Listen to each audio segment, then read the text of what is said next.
आशा करता हूं आप सब बहुत अच्छे होंगे। मेरा नाम है सिद्धांत अग्निहोत्री। स्टडी ग्लोस पे आपका बहुत बहुत स्वागत है। आज दोस्तों बजट आ रहा है और बजट के हिसाब से आज हम चलेंगे।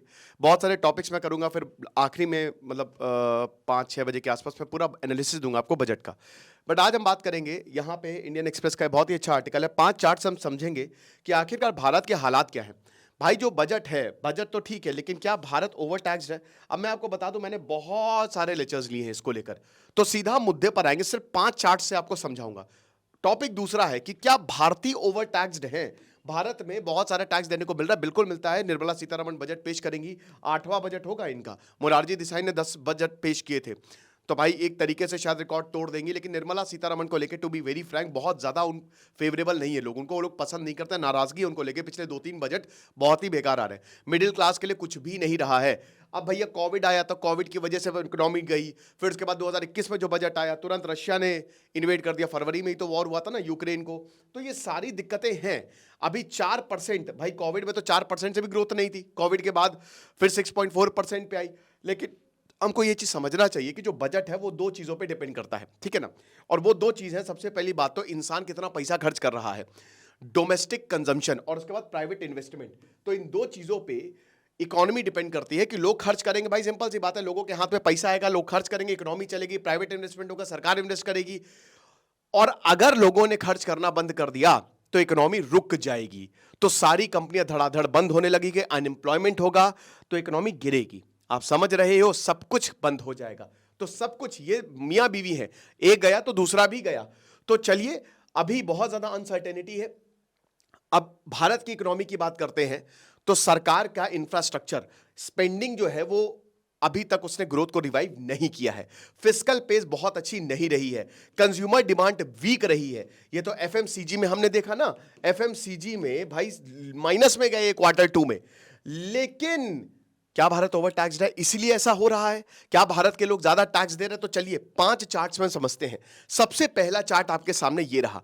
तो आप देखिए, share of central government expenditure funded by tax, यानी कि केंद्र सरकार टैक्स से कितना पैसा कमा रही है। अब यहां पे आप ये वाली कंट्रीज देखो, ठीक है ना, ये वाली आप कंट्रीज देखो, ये यहां से आपको जितनी भी ये कंट्रीज दिख रही है ना, ये बड़ी इकोनॉमीज हैं, ठीक है ना, ये तगड़ी इकोनॉमीज हैं। अब ये जो इकोनॉमी है, ये समझ लीजिए कि वर्ल्ड की बेस्ट इकोनॉमीज है। आप पेपर में मत जाइए, पेपर में हम चौथी इकोनॉमी हो गए हैं, लेकिन ग्राउंड रियलिटी जमीन आसमान का फर्क है मेरे भाई, जमीन आसमान का फर्क है। वहां पे लोग अच्छा खासा पैसा कमा रहे हैं, तो लोग खर्च कर रहे हैं, तो वो टैक्स देने में कोई हिचकिचा नहीं रहे हैं। लेकिन भारत सरकार 80% के करीब जो है, यानी कि केंद्र का पैसा टैक्स से 80% के करीब, 100 रुपए में से 80 रुपए जो है वो इसी टैक्स से केंद्र का एक्सपेंडिचर है। आप समझ रहे हो? तो आप सोच सकते हो कि भारत सरकार टैक्स के ऊपर काफी हद तक डिपेंडेंट है। देखिए, आप पैसा कैसे कमाओगे, 2 ही तरीके हैं पैसा कमाने के, 2 ही तरीके। पैसा, या तो आप प्रॉफिट दो, कमा के दो, नहीं तो आप बोरो करोगे। पैसा अगर आपको चाहिए तो या तो कमाओगे, नहीं तो आपको बोरो करना पड़ेगा। अब डेनमार्क, स्वीडन में आप देखिए, वो भी बहुत ज्यादा, हद से ज्यादा डिपेंडेंट है, लेकिन वहां पे लोग हद से टैक्स देते हैं। ये वाली Mexico, Brazil, France, Japan, Germany, USA, ये देखिए 60% के करीब ब्रैकेट में आ रहे हैं। अब इसका मतलब ये है कि भाई ये लोगों ने टैक्स के अलावा भी बहुत सारे ऑप्शंस ढूंढ लिए हैं पैसा कमाने के। लेकिन भारत, इतने साल हो गए, 75 साल हो गए, आजादी के 75 साल बाद भी हम उसी में ही अटके हुए हैं, ठीक है, हम सिर्फ टैक्स में अटके हुए हैं। तो अब अगर मान लीजिए कि सरकार जो है वो टैक्स कम करती है, तो क्या होगा? अगर सरकार ने टैक्स खत्म किया या कम किया, तो उनको ज्यादा पैसा बोरो करना पड़ेगा, यानी कि एक तरीके से डेफिसिट बढ़ेगा। आप समझ रहे हो? और यही बहुत बड़ा डर है। जैसे मेक्सिको, चाइना, ये जितनी भी ये बाकी देश, आप देखिए, मेक्सिको और चाइना भी ये हमसे अमीर देश है, छोटे हैं नो डाउट, लेकिन मैं भारत को कोई छोटा देश नहीं मानता।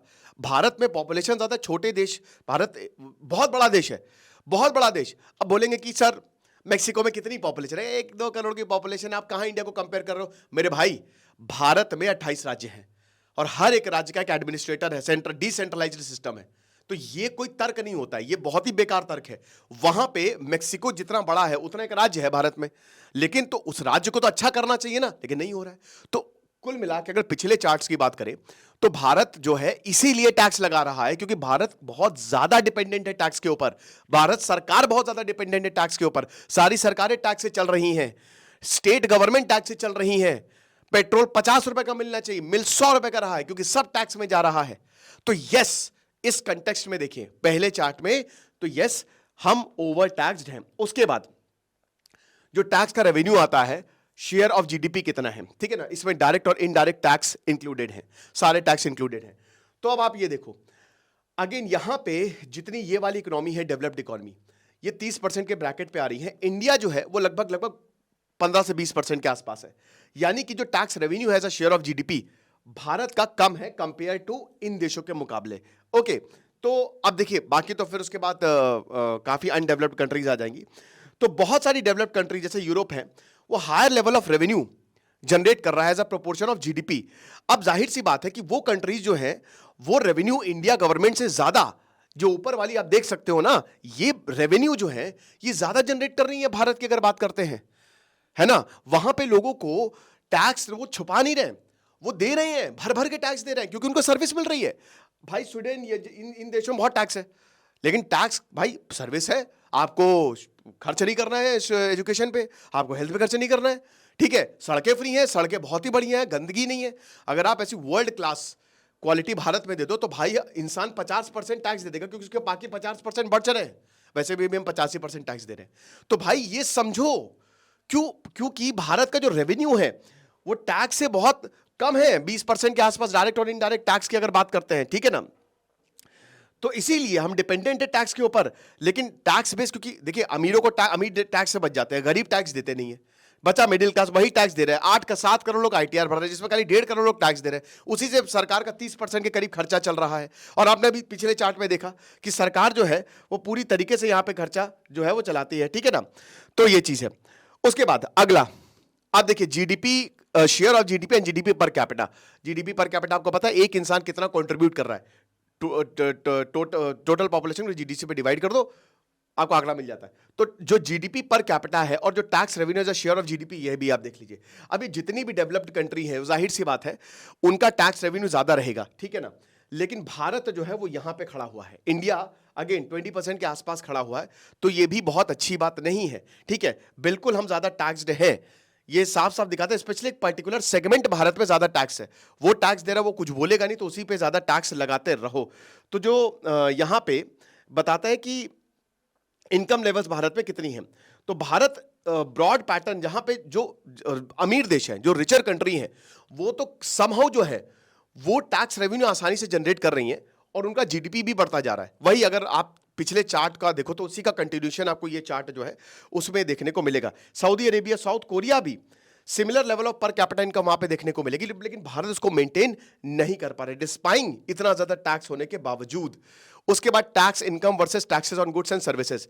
अब ये बहुत ही इंपॉर्टेंट, बहुत ही कमाल का चार्ट है क्योंकि यहां पे आपको भारत नहीं दिखेगा, इसका डेटा नहीं है, लेकिन 7% के आसपास मान के चलिए भारत यहां पे होना चाहिए, ठीक है, जो अनऑफिशियल डेटा यहां पे बताया जा रहा है। तो अब जो टैक्सेस है हायर टैक्स है, ठीक है। और देखिए जीएसटी एक रिग्रेसिव टैक्स है, जो इनडायरेक्ट टैक्स है ना रिग्रेसिव है, यानी कि उसको प्रोग्रेसिव मतलब क्या है कि जैसे जैसे आप अमीर बढ़ोगे आपकी टैक्स स्लैब भी बढ़ती रहेगी, जिसको डायरेक्ट टैक्स कहते हैं, इनकम टैक्स। जैसे जैसे आपके पास पैसा आएगा आप टैक्स दो, कोई दिक्कत नहीं है। जीएसटी तो हर किसी को देना है भाई, कोई भी इंसान उसको 18% जीएसटी देना है, चाहे गरीब हो चाहे अमीर हो। तो ये एक रिग्रेसिव टैक्स हो गया, ठीक है ना। इनकम टैक्स एक प्रोग्रेसिव टैक्स है। तो अब अगर आप इन देशों में देखो तो गुड्स एंड सर्विसेज में अगेन ये सारे, ये जितने भी देश हैं, ठीक है ना, एशिया अफ्रीका, जब जितने भी ये बड़े बड़े देश आपको दिख रहे हैं इनमें टैक्स ज्यादा है, ठीक है ना। अगर हम बात करते हैं, ठीक है, गुड्स पे भी ज्यादा है, टैक्सेस और इनकम पे भी ज्यादा है। भारत 7% के आसपास यहां पे खड़ा हुआ है। तो अगर आप कंपेयर करो तो भारत से ज्यादा बहुत देशों में टैक्स आपको देखने को मिलेंगे, लेकिन जिस तरीके से जीडीपी पर कैपिटा है हमारी और हमारी पर कैपिटा इनकम है, उस हिसाब से हम बिल्कुल ओवर टैक्स रहे। ये चार्ट हमको सीधा सीधा ये बताते हैं, ये चार्ट आपको ये बता रहे हैं कि ये डेवलप्ड कंट्रीज हैं, ये वो कंट्रीज है जिन्होंने अपने आप को साबित किया है इकोनॉमी पैरामीटर पे, इकोनॉमिक पैरामीटर पे, रिपोर्ट कार्ड पे इन्होंने अपने आप को लगातार साबित किया, ये लगातार अच्छा काम करते जा रहे हैं। अब इनमें टैक्स है, नो डाउट, सरकार उसी से खर्चा चला रही है, लोग भी पैसा दे रहे हैं, लोग टैक्स छुपा नहीं रहे, यहाँ पे लोग भर भर के पैसा दे रहे हैं, हर कोई यहाँ पे टैक्स दे रहा है। लेकिन ऑन दी अदर एंड यहाँ पे डेवलपमेंट भी उसी हिसाब से हो रहा है, उस पैसे का सही इस्तेमाल जो है वो हो रहा है, समझ रहे हो। तो ये चीज है। तो यहां पे तो भारत फेवरेबल है, अगर आप देखो तो 7% के आसपास, कोई बहुत ज्यादा तो है नहीं, ठीक है। ओके, अगला टैक्स, अगला चार्ट, ठीक है ना। ये आप देखिए tax revenue versus electoral democracy. अब इसमें आपको ये बता रहा है जैसे भारत जो है ये 0.4% पे है, तो यहां पे ये सारी इलेक्टोरल डेमोक्रेसी है। तो ये आपको बता रहा है कि जैसे जैसे डेमोक्रेसी बढ़ती जाती है टैक्स बढ़ता जाता है, यानी कि एक तरीके से जैसे जैसे डेमोक्रेसी और ज्यादा स्ट्रेंथन होगी, जैसे जैसे और ज्यादा इलेक्शंस होंगे, जैसे जैसे इलेक्टोरल्स बढ़ेंगे, वैसे ही यहां पे टैक्स को बढ़ाया जाएगा। तो एक जो बात होती है कि ये भारत में टैक्स घटेगा, ऐसा लगता तो नहीं है, ऐसा लग नहीं रहा है। भारत जो है यहां पे खड़ा हुआ है, इंडिया, पाकिस्तान, बांग्लादेश इधर पे खड़ा हुआ है। तो जैसे जैसे और ज्यादा डेमोक्रेसी स्ट्रांग होती जाएगी ना, ये टैक्सेशन जो है वो टैक्स बढ़ता जाएगा। तो ये देखना पड़ेगा। तो भाई अब ये 5 चार्ट्स हमने देखे, तो जाहिर सी बात है कि इन 5 चार्ट्स में तो सीधा सीधा यही दिख रहा है कि भारत अगर कंपेयर करो दूसरे देशों से तो भारत की सिचुएशन बेटर लग रही है। लेकिन फिर वही बात आ रही ना कि पर कैपिटा इनकम पे ये देश डेवलप्ड है। तो यही है, बाकी आज बजट आएगा तो उसमें सब पता चल ही जाएगा कि कितना टैक्स लगेगा कितना नहीं लगेगा। हम तो यही चाहेंगे कि टैक्स जो है वो कम हो। खुश रहिए, पढ़ते रहिए। दिस इज सिद्धांत अग्निहोत्री साइनिंग ऑफ।